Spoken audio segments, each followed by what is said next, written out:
சூரிய பகவானால் ஆளக்கூடிய சிம்மராசி அன்பர்கள் சூரிய பகவானை போலவே தலைமைத்துவம் கொண்டவங்களாக இருப்பீங்க. உங்களோட சொல் செயலில் பிரகாசிக்கக்கூடியவங்க நீங்கள். எந்த ஒரு கூட்டத்தில் நின்னாலுமே தன்னை முன்னிலைப்படுத்த வேண்டும் அப்படிங்கிறதுல நீங்கள் கவனமாக இருப்பீங்க.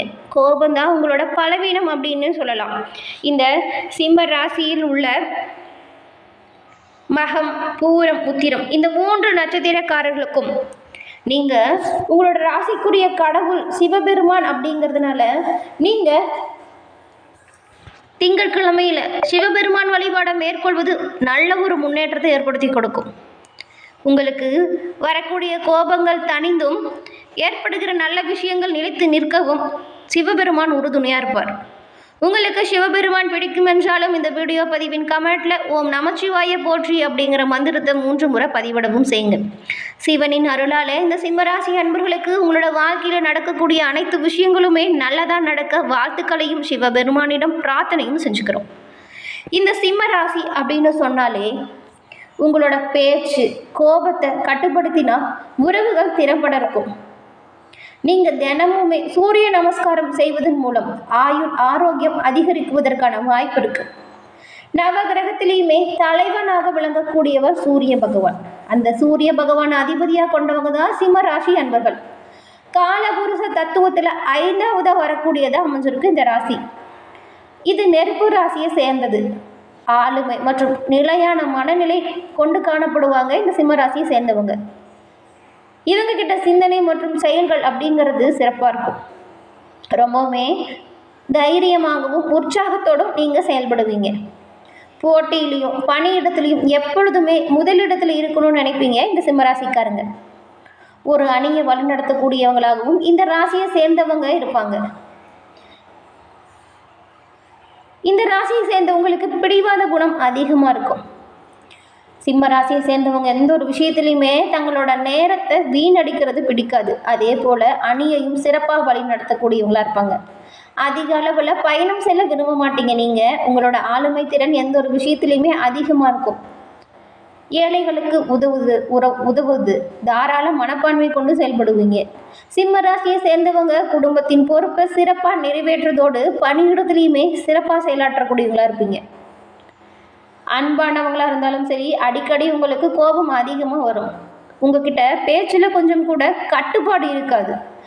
நிதானம் இல்லாமல் இருக்கும் பொழுது பல முறை யோசித்து பேசணுங்க. பொழுதுபோக்கில் அதிக ஆர்வம் கொண்டவங்களாக இருப்பீங்க. ஆடம்பர வாழ்க்கையை வாழ ஆசைப்படுவீங்க.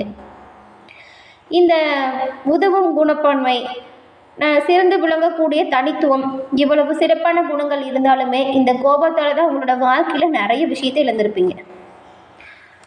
எந்த ஒரு விஷயத்தையுமே திறம்பட செயலாற்றக்கூடியவங்க நீங்கள். அதனால் கோபத்தை கட்டுப்படுத்திட்டு உங்களோட வாழ்க்கையில் ஏற்படக்கூடிய பிரச்சனைகளிலிருந்து விடுபட நல்ல வாய்ப்பு அமையும். எவ்வளவோ சிறப்பான குணம் படைத்திருக்கும் இந்த சிம்மராசி அன்பர்களுக்கு இந்த வருடம் சனி பயிற்சியின் மூலம் ஏற்படும் பலன்கள் எப்படி அமைஞ்சிருக்கு அப்படிங்கிறத பார்க்கலாம். சிம்ம ராசிக்காரங்க பரபரப்போடும் பறந்து விரிந்த மனப்பான்மையும் கொண்டவங்க. இந்த வருடம் பலருக்குமே பலவித எதிர்பார்ப்புகள் இருக்கும். இந்த வருடம் சனி பயிற்சியில் சிம்மராசி அன்பர்களுக்கு சனி அப்படிங்கிறது அஷ்டம சனியாக தொடங்குது. இது என்ன மாதிரியான தாக்கத்தை உங்களோட வாழ்க்கையில் ஏற்படுத்தும், என்ன மாதிரியான குழப்பங்கள் நிலவும், சனி பயிற்சியில் சிம்மராசி அன்பர்களுக்கு வரவுள்ள நன்மை தீமை என்ன அப்படிங்கிறத தொடர்ந்து பார்க்கலாம். சிம்மராசிக்கு இத்தனை நாள் சனி பகவான் 7ஆம் இடத்துல அமர்ந்திருந்தார். 7ஆம் இடம் அப்படிங்கிறது கலஸ்திரஸ்தானம். சிம்மத்துக்கு அதிபதி சூரியனாக இருக்கிறதுனால 7ஆம் இடம் சனி பகவான் சனியும் சத்ரு கிரகங்கள் தாங்க. 7ஆம் இடம் திருமண வாழ்க்கை குறிக்கும். இது நாள் வரை அவங்களுக்கு திருமண வாழ்க்கையில் நிறைய பிரச்சனை இருக்கும். சிம்மத்துக்கு அஷ்டம சனி இந்த காலத்தில் துவங்க போகுது. இதனால் சனி பகவான் 8ஆம் இடத்துக்கு வரப்போகிறார். சனி பகவான் இருக்கும் இடத்துல பிரச்சனை தொடங்கும். 7.5 சனியின் பாதி தாக்கம் அஷ்டம சனியில் இருக்கும். குழந்தைகள் சம்மந்தப்பட்ட விஷயத்தில் நீங்கள் கவனமாக இருக்கணும். குழந்தைகள் விஷயத்தில் புதிய முடிவுகள் எடுக்காமல் இருக்கிறது இந்த பயிற்சியில் நல்லதாக இருக்கும். திருமண வரன் சம்பந்தப்பட்ட விவகாரத்தில் சங்கடங்கள் வந்து போகும். அதனால் எதையுமே நல்லா யோசித்து திட்டமிட்டு செயலாற்றுவது நல்லது. லாபஸ்தானத்தில் குரு அமரும் பொழுது அவ்வளவு பிரச்சனை வந்தாலுமே அந்த சமாளிக்கக்கூடிய ஆற்றல் அந்த சமயத்தில் உண்டாகும். 6ஆம் அதிபதி 8ஆம் இடத்துல வரும் பொழுது சில யோகங்களுமே உங்களுக்கு கிடைக்கும். நீண்ட காலமாக இருந்த பகைகள் காணாமல் போகும். இந்த சமயத்தில் இந்த சிம்மராசி அன்பர்களுக்கு குழந்தை பாக்கியம் கிடைக்கும் வாய்ப்பும் உண்டாகும். திருமணம் ஆகாதவங்களுக்கு திருமணம் வாய்ப்பு உண்டாகும். ராசியில் கேது இருக்கும் பொழுது ஒரு ஞானமும் தெளிவும் உங்களோட செயல்களில் இருக்கும். சனியால் வேலை உள்ளிட்டவற்றில் மிகப்பெரிய மாற்றங்கள் கிடைக்குவதற்கான வாய்ப்பு அமையும். அது கடினமாக இருந்தாலுமே கெட்டியாக பிடிச்சிக்கிறது உங்களோட திறமை. தேடி வரும் வாய்ப்பை சரியாக பயன்படுத்திக்கிறது புத்திசாலித்தனமாக அமையும். பிரிந்த கணவன் மனைவி சேர்வதற்கான வாய்ப்பு இருக்கும். பணியில் வெளிநாடு வாய்ப்புகள் உருவாகும். வாழ்க்கை துணையால் சொத்து சேர்க்கை உங்களுக்கு உண்டாகும். நீங்கள் என்ன மாதிரியான விஷயத்தில் கவனமாக இருக்கணும் அப்படின்னு பார்த்தா, சனி பகவானின் புதனின் நட்சத்திரத்தில் சஞ்சாரம் செய்யும் பொழுது சில நேரம் உங்களுக்கு வாக்குறுதியை நிறைவேற்ற முடியாத நிலைமை உருவாகும். அதனால் யார் ஒருத்தருக்கும் வாக்குறுதி கொடுக்கறதுக்கு முன்னாடி நம்மளால் முழுமையாக செய்ய முடியுமா அப்படின்னு யோசித்து சிந்திச்சு செயல்படுறது நல்லது. சட்டம் வழக்கு விஷயத்தில் ரொம்பவுமே கவனமோடு நீங்கள் செயல்படணும். ஏன்னா எதிர்பாராத பிரச்சனை வரக்கூடுங்கிறதுனால தான் இந்த ஒரு முன்னெச்சரிக்கை. யாருக்காச்சும் கடன் கொடுக்கறதா இருந்தால் நீங்கள் ஒரு சாட்சிக்கு யாராவது ஆளை வச்சுட்டு கொடுங்க. முடிஞ்ச வரைக்கும் நீங்கள் இந்த சனி பயிற்சியில் கடன் கொடுப்பது தவிர்க்கிறது ரொம்பவும் நல்லது. கவனமாக இல்லைன்னா அவமானங்கள் தோல்விகள் சந்திக்க நேரிடும். அதனால் எந்த ஒரு விஷயத்துலையுமே எச்சரிக்கையாக இருங்க. சும்மாவே நம்ம உங்களை கோவப்படக்கூடாது அப்படின்னு சொல்லுவோம். இந்த சனி பயிற்சியில் நீங்கள் எந்த ஒரு விஷயத்துலையுமே கவனமாகவும் கோபத்தை தவிர்த்தும் செயல்பட்டிங்கன்னா சிறப்பாக இருக்கும். கணவன் மனைவி இடையே அவ்வப்போது பிரச்சனைகள் வந்து செல்லும். வேலை பளு அதிகமாக இருக்கும். வாகனத்தில் செல்லும் பொழுது நீங்கள் கவனமாக செல்லணும். இரவு நேர பயணத்தை முற்றிலும் தவிர்க்கணும். ஆரோக்கியத்தில் நீங்கள் கவனமாக இருக்கணும்.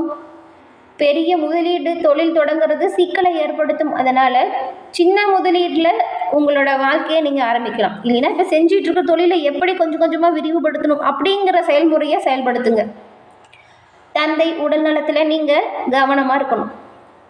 மாணவர்களுக்கு 8ஆம் இடத்துல உள்ள சனி பகவான் 2ஆம் இடத்தை பார்க்கும் பொழுது வார்த்தைகளை கவனமாக பயன்படுத்தணுங்க. கடன் யார்கிட்டையும் வாங்காதீங்க. மாணவர்கள் படிப்பில் மிகுந்த கவனமோடு இருக்க வேண்டிய காலகட்டம் இது. உங்களோட ராசிக்கு 12ஆவது இடத்துல செவ்வாய் சஞ்சாரம் செய்யும் பொழுது பெண்கள் தங்களோட ஆரோக்கியத்தில் மிகுந்த கவனமாக இருக்கணும். சிம்மராசி அன்பர்களுக்கு இந்த சனி பயிற்சியில் பெண்கள் முக்கியமாக கால் பாதம் பகுதியில் அதிக எச்சரிக்கையாக இருக்கணும். நரம்பு சம்மந்தப்பட்ட விஷயத்தில் கவனமாக செயல்படணும். கணவன் உறவினரிடம் பேசும் பொழுது யோசித்து பேசுறது நல்லது. வீண் விவாதங்களை நீங்கள் முற்றிலும் தவிர்க்கணும். எந்த ஒரு விஷயத்திலுமே கவனமாகவும் நிதானமாகவும் செயல்படுறது நல்லது. இந்த சனி பயிற்சியில் உங்களோட வாழ்க்கையில் ஏற்படும் தடைகளும் எந்த பிரச்சனைகளும் நீங்கள் பரிகாரமாக என்ன பண்ணலாம் அப்படின்னு பார்த்தா, எளியவருக்கு தானம் செய்கிறது, திறனாளிகளுக்கு அன்னதானம் செய்கிறது, வளர்பிறை மற்றும் தேய்பிறை திதிகளில் வைரவர் வழிபாடும் சனிக்கிழமையில் சிவாலயங்கள் வழிபடுவதும், முடிஞ்சால் திருநள்ளாறு சென்று நீராடி சனி பகவானுக்கு அபிஷேகம் செய்து பரிகாரம் செஞ்சுட்டு வந்தீங்கன்னா உங்களோட வாழ்க்கையில் ஏற்படும் கஷ்டங்கள் அனைத்தும் தீரும்.